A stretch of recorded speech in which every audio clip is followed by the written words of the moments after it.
It's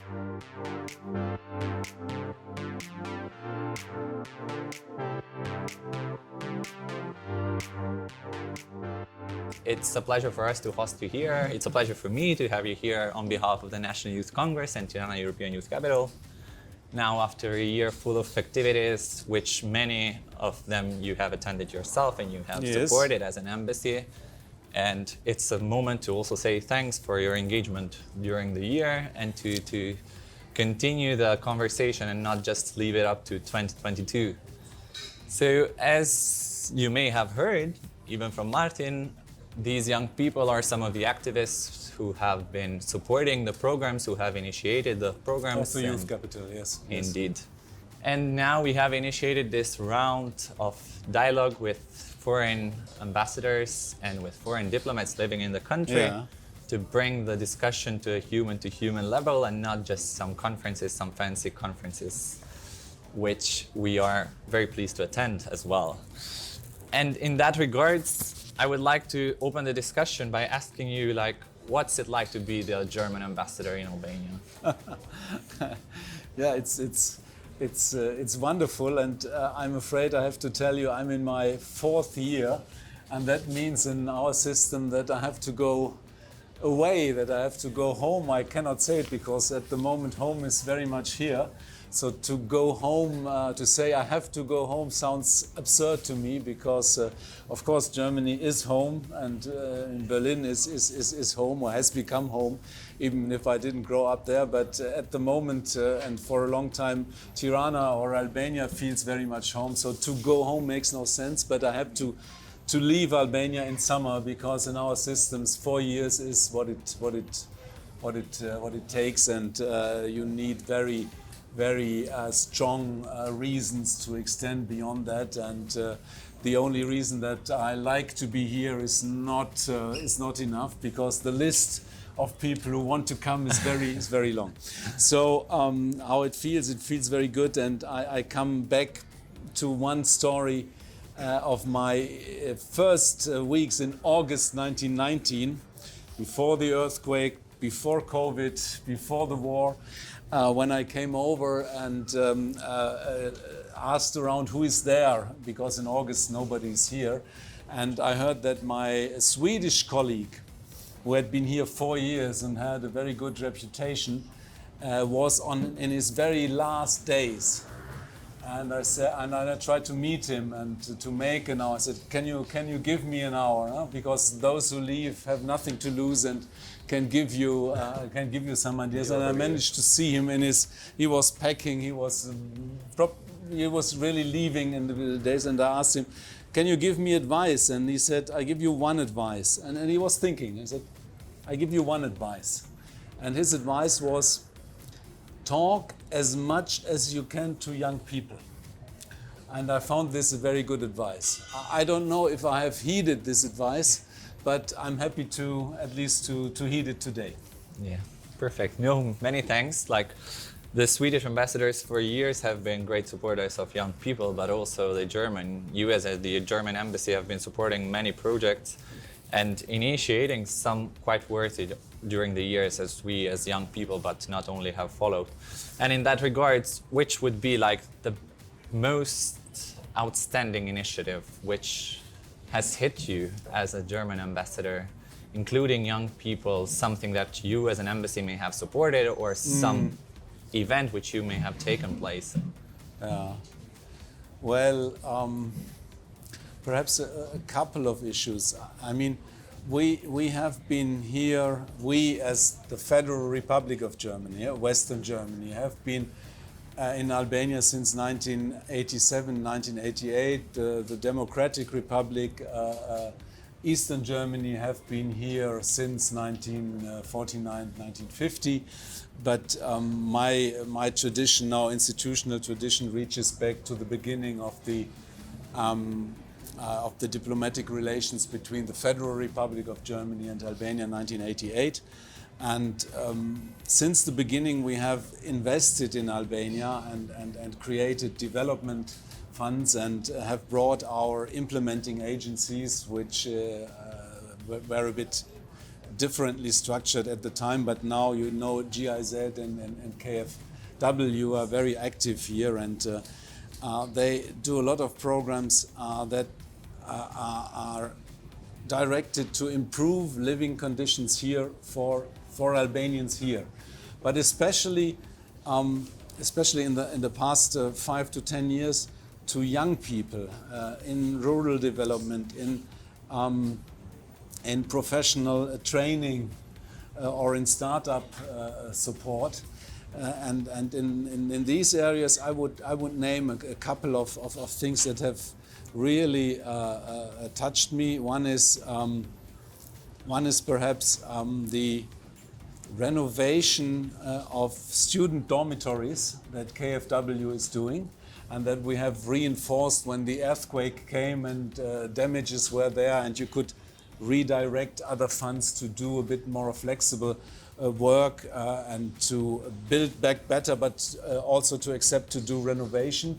And Student City 2 buildings have been renovated by KFW, and we have started the building of entirely new buildings at Student City 1. And if you see the transformation that it brings to Student City of proper buildings made to European standards with energy standards, that is a very concrete support. And my daughters, I have 2 twin daughters who are 24 years old and are in the final stages of their university studies, and I mean, students have to see where their money comes from and have to cannot live in big spaces. So my daughters had to put up with difficult apartments and so on as well. But to see what difference it makes for a student community and individual students to have a working dormitory, so that has touched me a lot. And the other thing I would mention is the startup programs we have done together with Sweden, coming back to Sweden and the European Union, and to see that you can create opportunities, or you can support opportunities, or you can support initiatives even outside Tirana, and create or to help people realize and put to reality their dreams. Indeed, yeah. We as well at the National Youth Congress have witnessed this support, like not directly as you mentioned by the KFW or the Youth for Innovation with GIZ, but as you mentioned previously, the previous Swedish ambassador recommended meeting many young people. What do you think of Albanian youth, Mr. Ambassador? Well, I'm always amazed how I mean, I meet too few people, but those I meet are I mean, from all parts of the country. I'm always amazed at the creativity and sense of humor and the positive image. Even I mean, I'm sure we are going to talk about immigration as well. But I see a lot of resources. I see a generation that is very well versed in what is going on in the world, and the world is for Albania, first of all, Europe, because that is where most of your travels go, most of your friends and relatives work and live. So I see a generation that is very much locally rooted, but very well versed in what is going on, very, in a way, international. So that's always very. I'm always impressed to see that. And as you mentioned, like immigration and brain drain has been quite an issue lately, but not just lately. In 30 years, we have been witnessing this will and desire of Albanian youth to leave the country without a return ticket.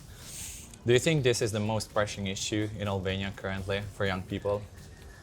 I don't know if it's the most pressing issue, but it is a huge issue. And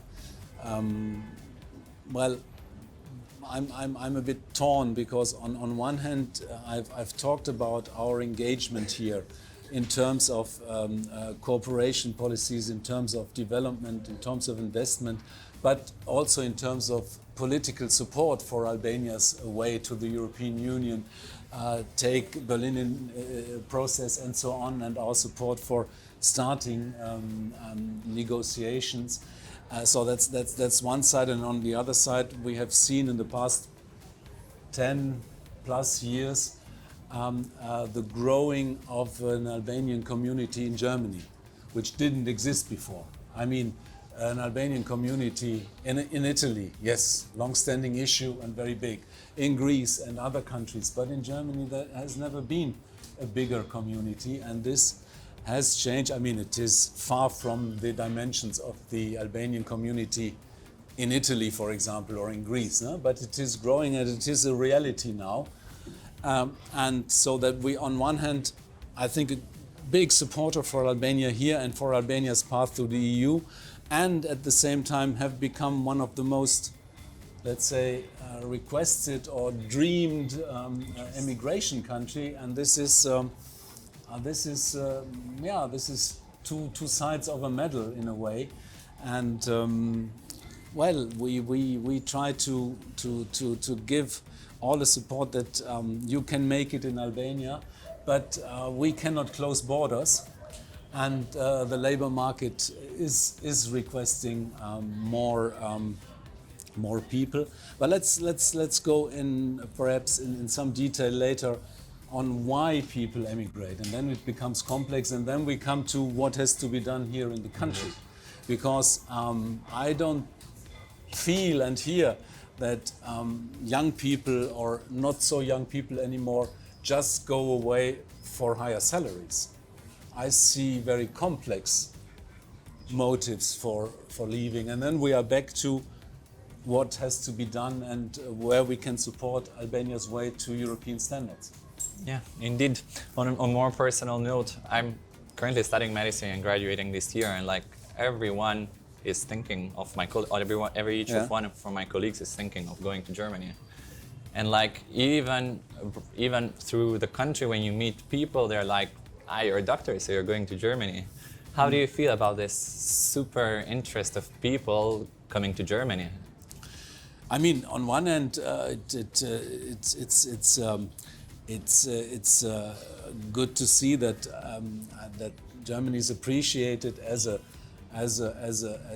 country to live in, where you can live, where you have decent opportunities to make a career and so on, which is obviously something I like to hear. On the other hand, I'm torn, because we want that Albania proceeds in its way to European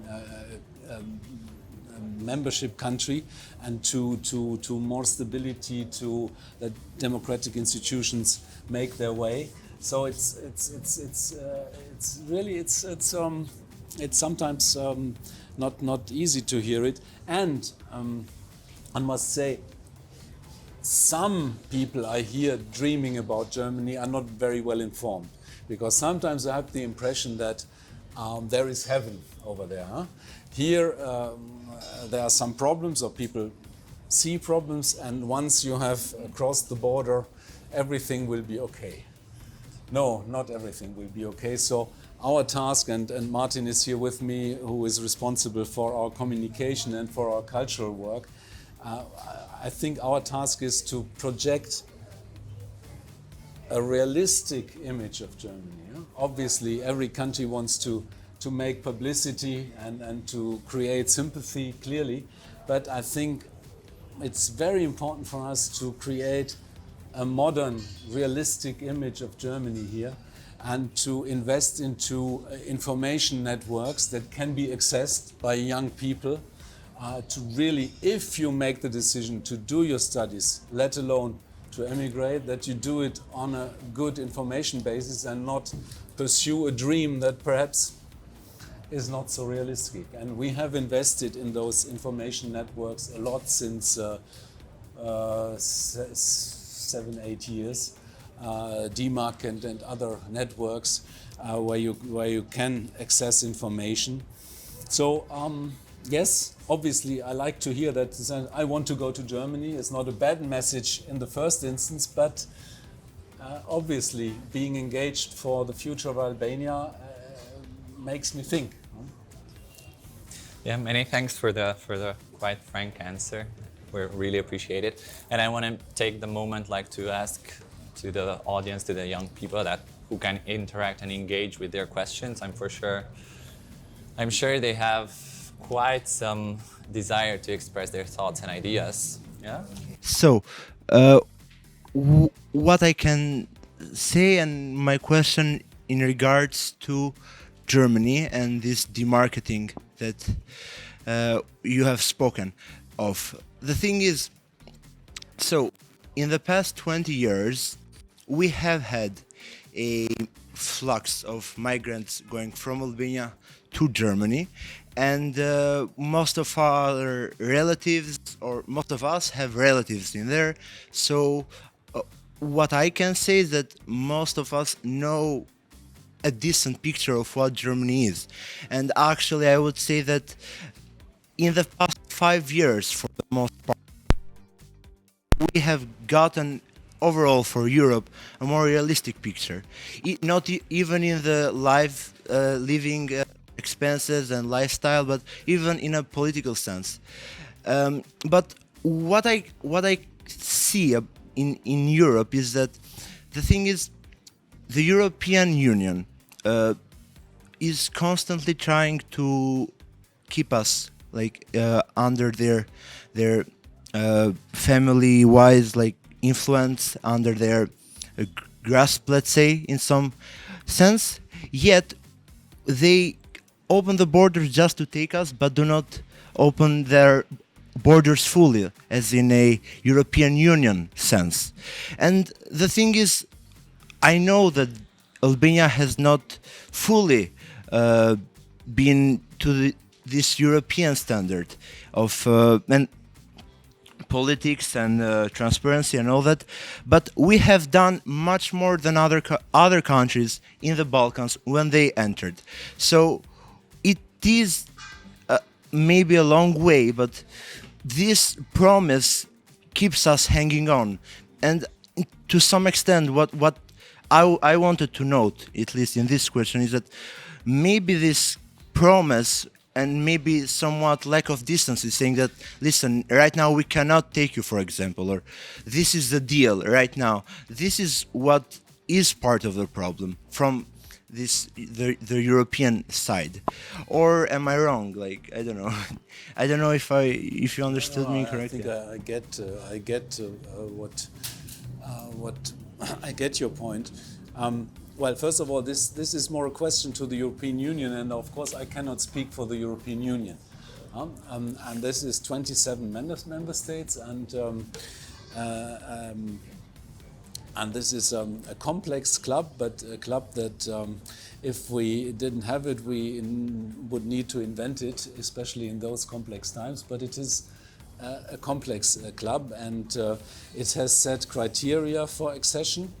And you hinted to it that in the past, perhaps new member states had different criteria. The Union has set its criteria, and on the other hand, and Albania is not fulfilling those criteria.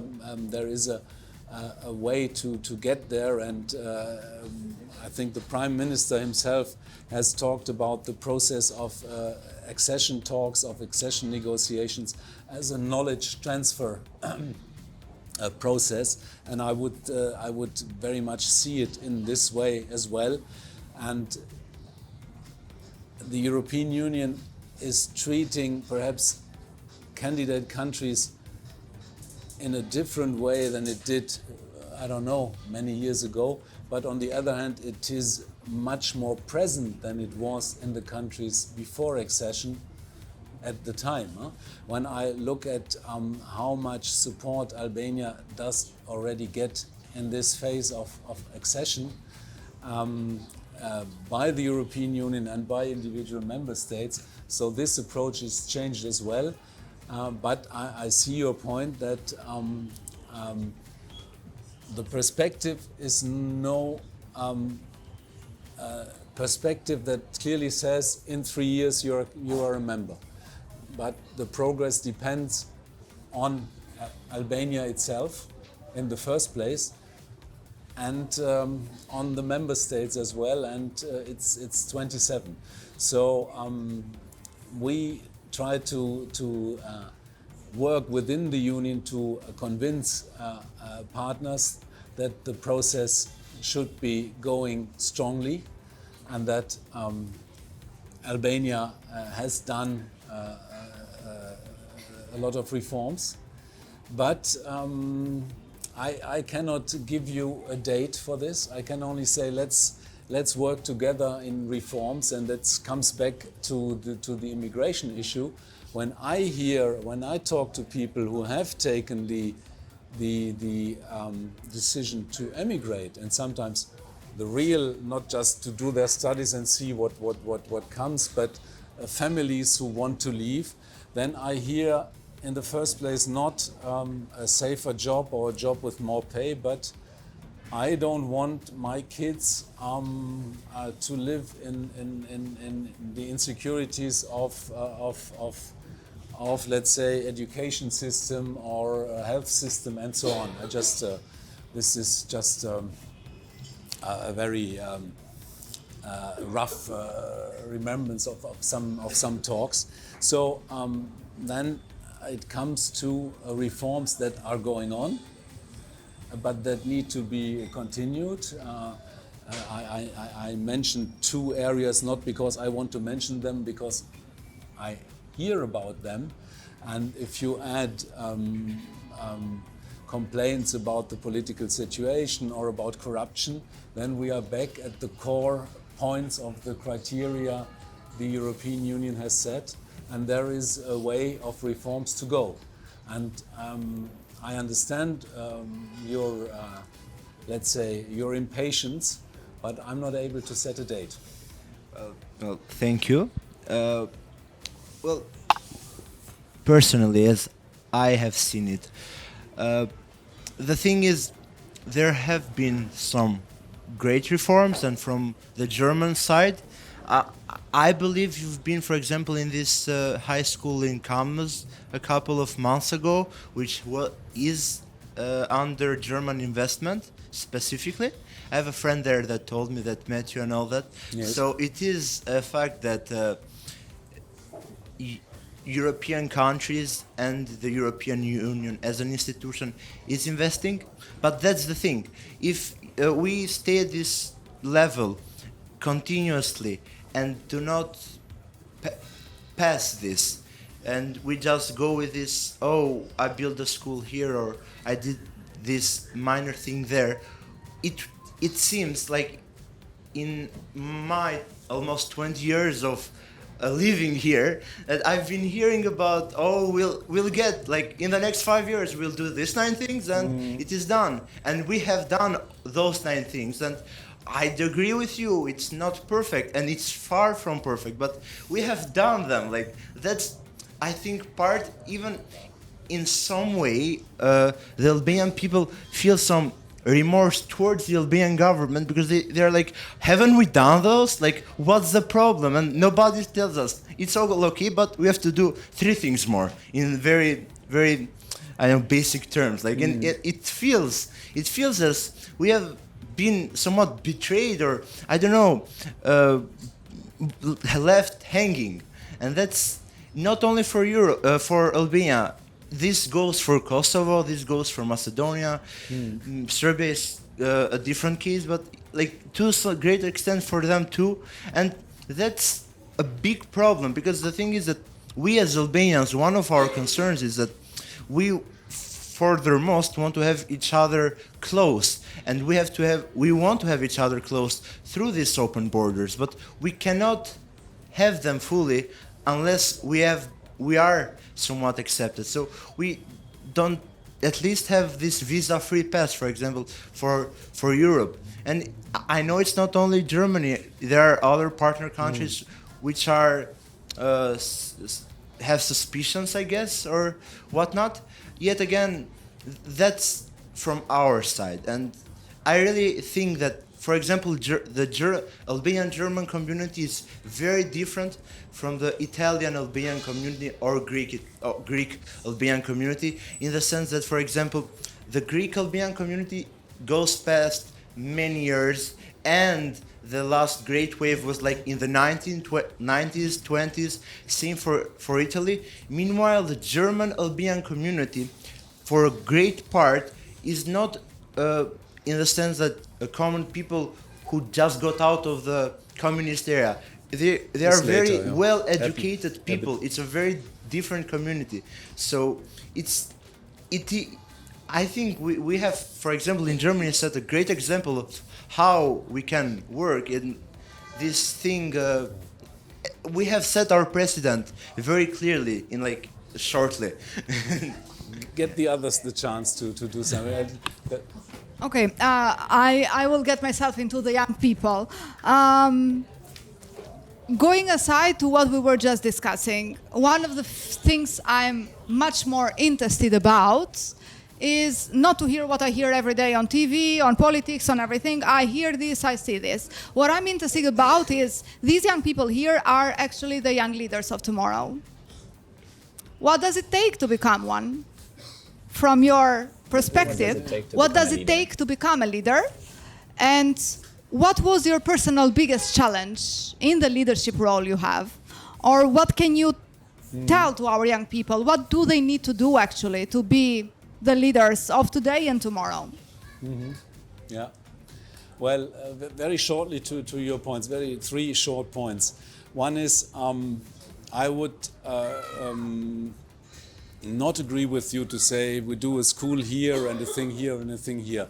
This is part exactly because this is the guide rails of all our work, and this is true for the European Union itself and for other member states, is Albania's EU accession. So when we help with a professional training school in Kames, it's according to European guidelines and according to the priorities of the government here. So it's not just single projects, but it's all according. Even if we do a water project in Kamsa, when it's done, then it's a part box is ticked for European accession, and it's done to European standards. So it's not just putting some white elephants in the country, but there is a method to it. Secondly, Prime Minister Rama was with the German Chancellor on Tuesday, and the first statement of the German Chancellor was, we have to do what we can do to accelerate this process. So you have heard this commitment again, but I know there's a lot to do, but you have heard from the still new, not so new anymore, German government a full commitment to this. Coming to leadership, well, that is one of the biggest issues, I think, cross-cutting in society, because societies are changing so much everywhere due to technologies, due to globalization, to interconnection, that leadership is really an issue. And I've had some experience in that, because I did two terms within the Foreign Office in personnel management, where question of leadership play a great role in a complex surrounding, because we don't stay for 30 years in one working environment, but we get posted we talked about it every 3-4 years. So it's a very special work environment for everyone in all careers, in all levels of career. And so flexibility and leadership skills play a great role in trying to manage a complex system as an embassy, where the expatriate staff changes every 3 to 4 years, which has a good potential, because you don't have these encrusted structures where when things don't move or have problems or interpersonal problems, after a year, after 2 years, you can find a solution with other people. On the other hand, you have the big problem of ensuring continuity and ensuring knowledge transfer. So it's a give and take. But leadership questions are more accentuated in a system like this. And I can only say that leadership is very much attached, in my opinion, to change management, because the world and the institutions are changing all the time. Leading must mean to lead by example. I see, good leadership and bad leadership, you can find it in any country. I find a lot of top-down management here in the country, and sometimes I could imagine that more modern leadership, less traditional leadership would be more efficient. But this is difficult to judge from the outside. Again, I'm not placing Germany against Albania and bad and good. You have good examples in every surrounding, but I think the modern world makes very traditional top-down management very, very difficult and inefficient. Let's take another question.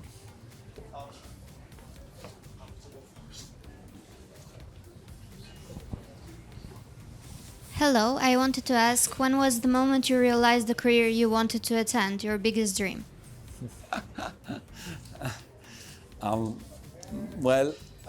Sometimes I told the story that I always was very much interested in very many areas. You know, very often you have people who say I'm more into math or more into languages or more into history. I always had a very broad interest and liked everything, and liked math and physics and natural sciences very much, but on the other hand liked languages very much and history.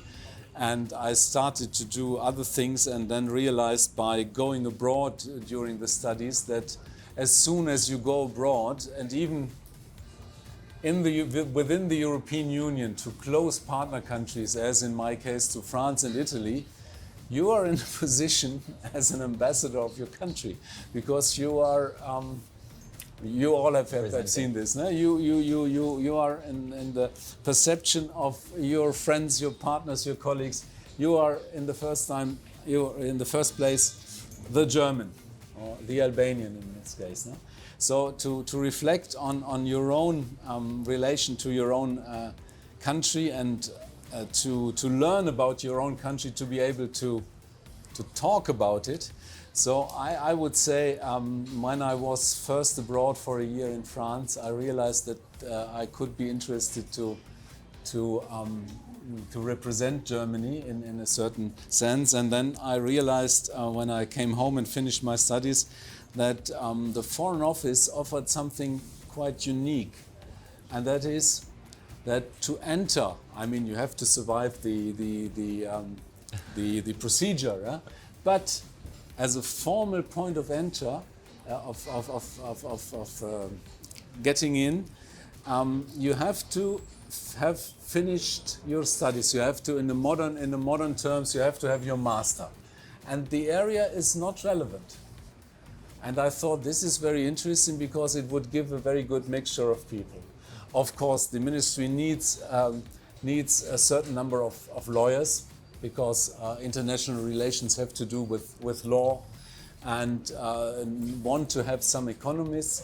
But basically, there was no requirement to have studied law or economics and so on. So anyone could go and do the examination. And then I was in a job, but I said, why not try? And I tried, and they made the wrong decision and invited me.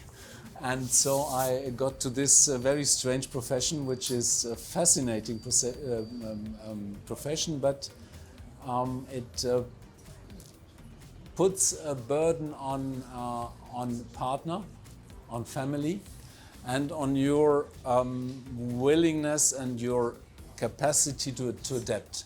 Because when you're young, it might sound super to change country every 3-4 years, but there can come a time when you say,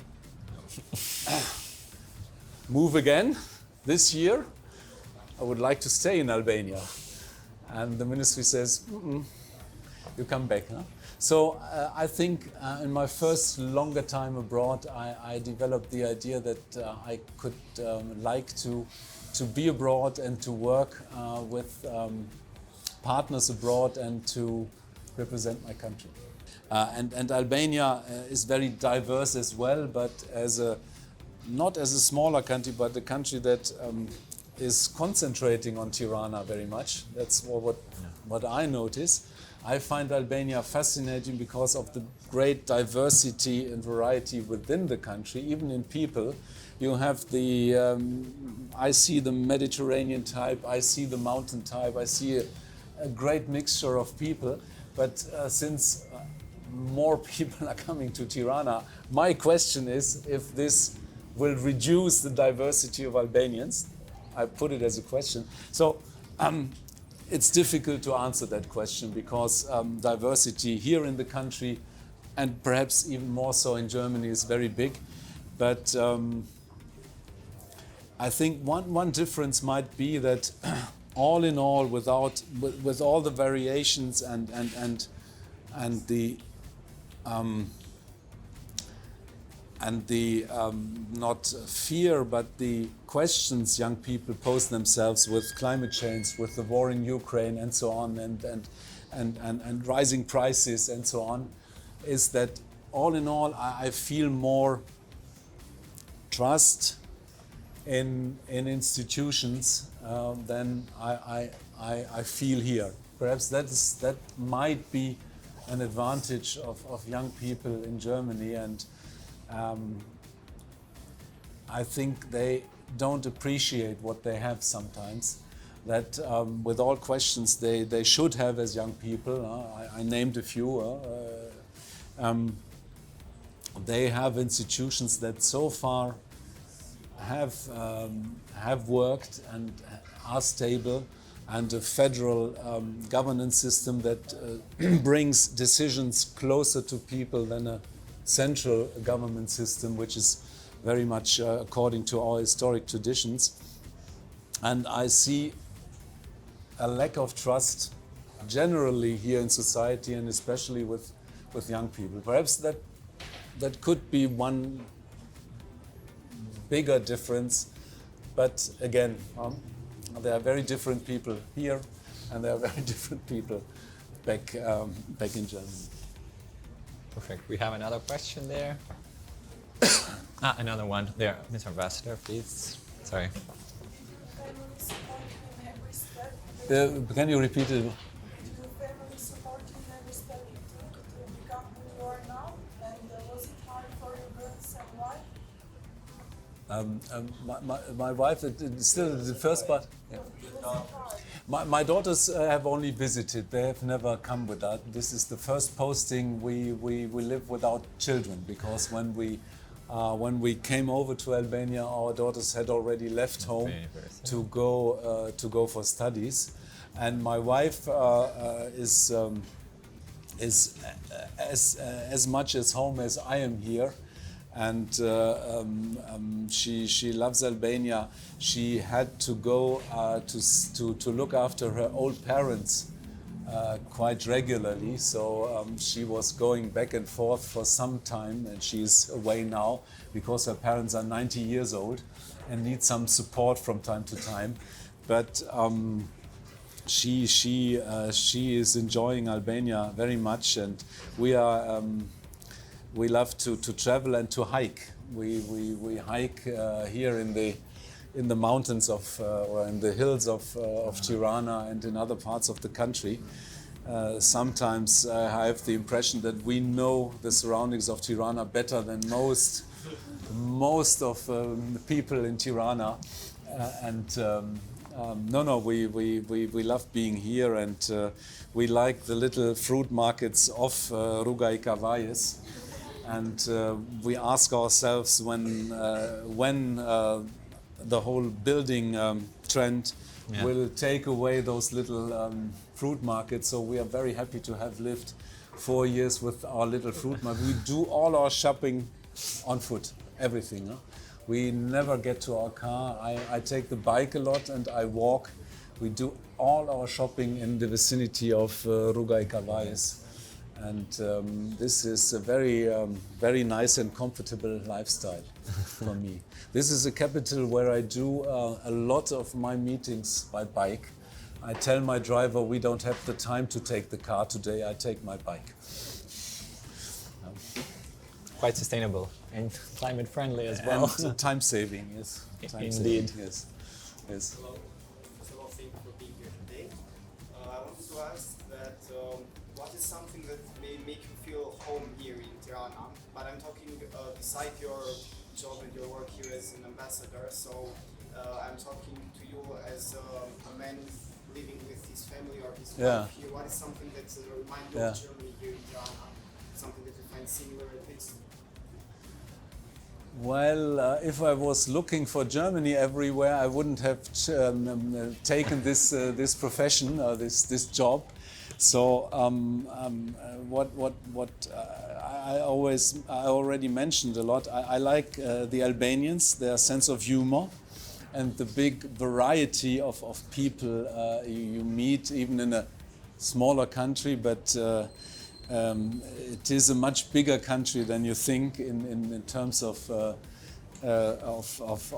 traditions and so on. I always joke when people ask me how big is Albania, and then I say it's 30,000 square kilometers.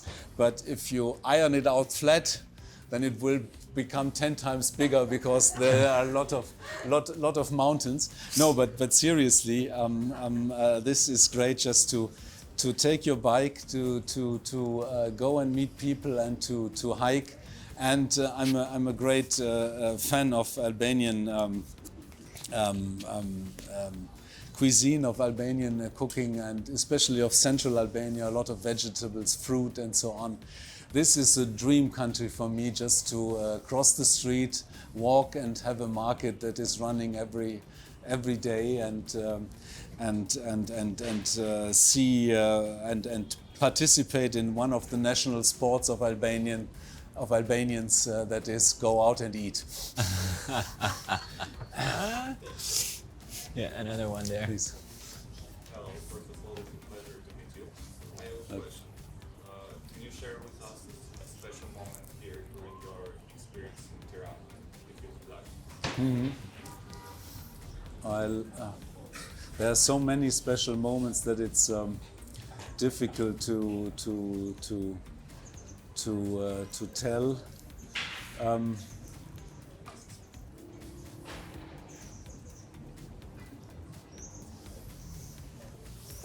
Well, I would rather Tirana is the big center. I always try not to forget that Albania is more than Tirana, and Tirana sucks everything in, and politics is here, but I try to go out as often as I can, and I should do even more. And I think the great moments come when you come somewhere outside of Tirana, in difficult places where due to structural problems of the past, due to immigration, things are not so easy, but all the same things happen, projects happen, agritourism happens, a courageous mayor implements a good water scheme. So these moments in the province touch me a bit more than big Tirana. But I would have difficulties in pointing out one moment. I've met so many engaged and engaged people and people who can laugh with me, and I find the capacity of Albanians to bring out their humor, incredible. Yes. Yeah, I have 3 short questions. Which is your favorite city, your favorite hike, and your favorite dish? Favorite city, of course, Tirana. No, Tirana is great if you count in the surroundings and the hills and everything. I'm really very much at home. My wife and I like to go to quite a few cities, but if I had to name one, I would say Korça. But I've been to Berat and to Gjirokastër as well, and Shkodër as well. But let it stay with Korça, and the other 3 I've mentioned our guide. The second was The dish? the dish. Well, I'm very much a vegetables type. I like to eat meat and fish as well, but not so much. So if you have a very good summer furgues here in Tirana, I love it. The summer variation, not the winter variation. It's great. And the hike. Well, the most beautiful hike I've done is in Theth, but not the classical one you are thinking of. The Balbon Theth. Exactly. No, this is beautiful, obviously, but it's like a highway. No. Nobody goes there. If you imagine the valley of Theth, in the middle of the valley sits a mountain, Mali, what's the name? Izorzit? I think. Maybe. So it's a bit like Daiti. It's 1,600 meters, and there is forest until the top. Okay. And you can either do it from the low, and it's really you go up 900 meters, or you do it from the street, and you go in a way on a crest, and you are in the midst of the wonderful valley, and it's like a panorama. So 1,600 meters, like on Daiti, and around you are the 2,000 meters. Yeah. So and it's nobody's there. You are all alone. You're all alone. Just and this is perhaps the most beautiful, but I like to walk in around Petrella a lot. Then you can do longer hikes, and this is very beautiful as well. And here, Mali Gamtit is very nice. The views are spectacular. Yeah. Perfect. Yeah. Do we have any other question? Yeah.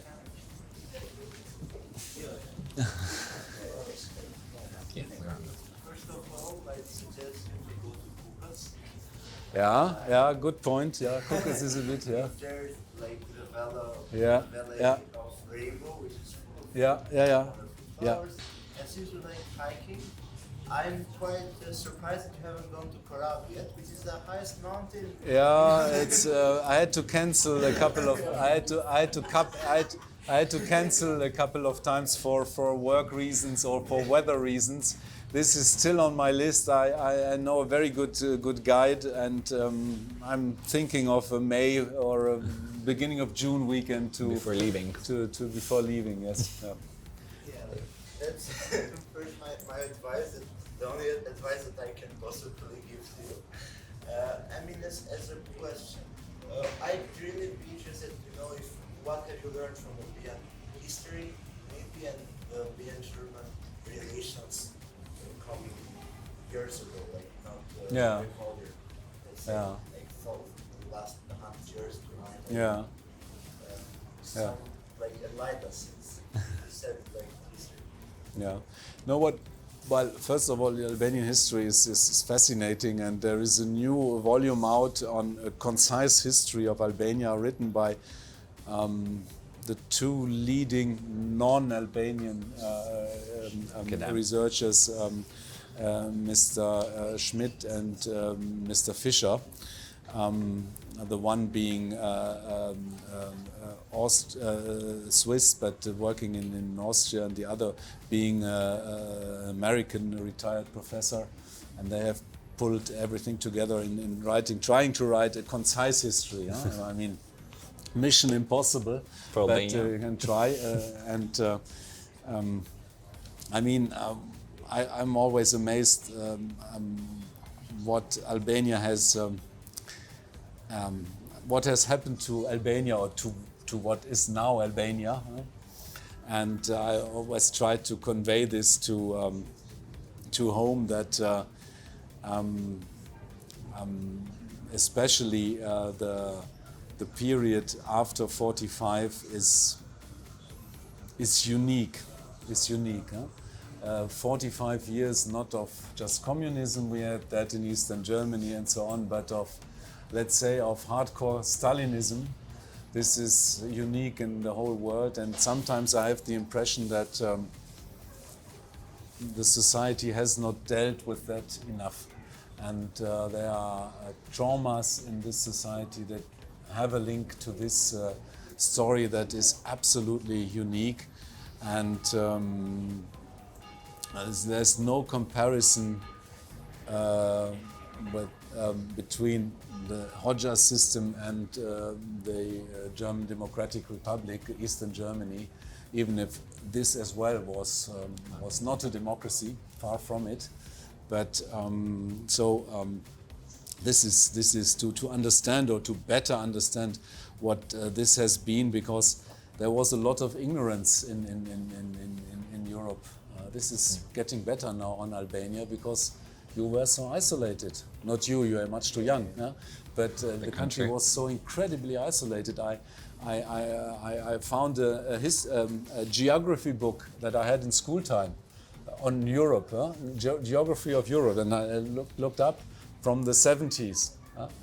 And I looked up, and then to every European country you had a chapter. And to Albania you had three lines of nonsense. Yeah? So Albania was somewhere out of the world, and we have caught up. And if you go to a German library, you have tons of travel books and other good books. So I think this is the most. I came here with the base cap of.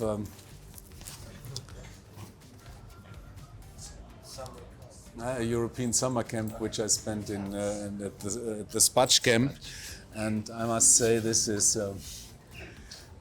quite something, and you can be proud to have come out of this, even if the beginnings in the 90s were not so smooth, I understand, and I was waiting for some reflection and discussion in society when we had the 25 years of the events of 97 this year.